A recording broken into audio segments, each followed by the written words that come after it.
आपण कोन भाबुचंती से चिकेन जदि खाइबे ताले आमे संस्पर्श रे आसिले मने करंतु से चिकेन बर्ड फ्लू जनित रोग रे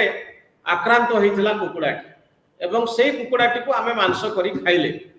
तोडे प्रश्न उठुची हरि सबु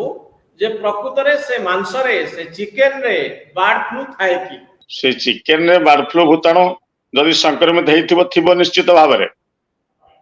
कंचा ताकू जो माने हैंडल करूछन धरंतु जिए आपन को से कुकुड़ा को ड्रेसिंग करके देला ताकू आम घरे जी आनी के रोसई कला से माने हुए तो ता संगरे कांटेक्ट जदि आसिले निज आखि कान नाकरे टच कर देले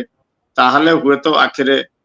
रेडनेस भलिया लक्षण देखा जीवा नाकरे काश छिक ठंडा देखा जीवा नाक जाम देखा जीवा गलारे दरज देखा जीवा ये फ्लू लाइक लक्षण देखा जाई पारे किंतु से मांस को रांधी सारिला पर जेहेतु आम हाई टेम्परेचर आमर ओडिया मानकर जो रंधा प्रोसेस हाई टेम्परेचर आम कुकिंग करुचे कुकिंग कला परे भूताणु आम खाइबा संगे जे आम पाखक आसीबो आर उदाहरण बहुमात्रा रे कम चिकेन खाई कि को फ्लू हेनी बर्ड फ्लू बहुत एमिति बर्ड फ्लू मनुष्य को हबार उदाहरण बहुमात्रा रे क्वचित किंतु साधारणतः को मान को हबार संभावना थाए ना जो माने कुकुड़ा जीवित थिबा समय रे बा कुकुड़ा संक्रमित हेइथिबा समय रे ताकू मारिकरी ड्रेसिंग करंती बा प्रोसेसिंग करंती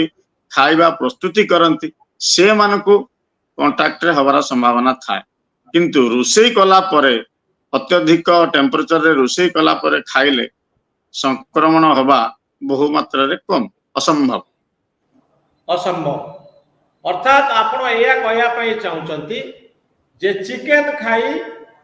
बर्ड फ्लू हुए नहीं खाइबा द्वारा कई फ्लू रे आक्रांत हेई ना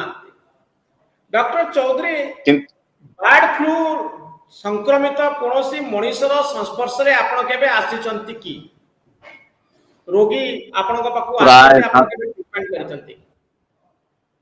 1997 रु आज पर्यंत जते बेले एवियन इन्फ्लुएंजा रो आउटब्रेक हैला सारा विश्व रे हार्डली हाथ गणति किछि केस मनुष्य शरीर रे नमूना परीक्षित हेछि एवं प्रमाणित हेछि जे बर्ड फ्लू ह्यूमन को ट्रांसमिट करिछि बोली ह्यूमन टू ह्यूमन ट्रांसमिशन बहुत रेयरेस्ट केस एवं ओडिसा रे हमें आज पर्यंत से बळे केस पाई ना किंतु एकथा सत जे अनेक समय रे हमें जो भलिया रोगी देखुछु धरंतु निमोनिया है कि गोटे रोगी आसीछि सबु समय से निमोनिया रो कारण आमे खोजी के पाउना ताको सीधा सड़क लिखा जाए वायरल निमोनिया को भाइरस हेछि ताको अनेक समय रे प्रमाणित करबा संभवपर हुए ना किए कहबो जे को फ्लू भूताणु हेछि तेणु साधारण भाव रे परसेप्शन जो कथा आमे कोरोना समय रे देखिले भूताणु दायरु निजु रक्षा पाइबा पई जो कथा आमे पिला बेलू जानिचे जे 50 सड़ा इन्फेक्टेड खाद्य कोनोसी खाइबा नाही को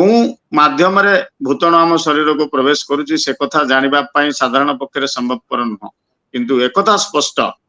कोरोना हमको सिकई देई गला जे भूताणु दायरु रक्षा पाइबा को हेले साधारण परिष्कार परिच्छन्नता हाथ बारंबार धोइबा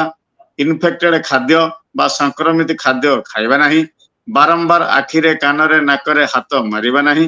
जदि फ्लू लाइक लक्षण आसुची ठंडा काश ज्वर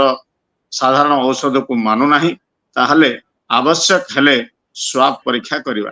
ये होची भूताणु दायरु रक्षा पाया पई साधारण प्रतिकार तेणु से समय रे आमे जुक्ति बाड़ीबा नहीं जे आमे इन्फेक्टेड खाद्य को तो गरम करी खाउचे काहे कि हमको हबो नाही सत हबो नाही किंतु इन्फेक्टेड कुकुड़ा को जदि आमे मारी की प्रोसेसिंग रे जते लोक इन्वॉल्व रहिबे सेमानक द्वारा जे संक्रमित न होबा कथा कहि हबो नाही।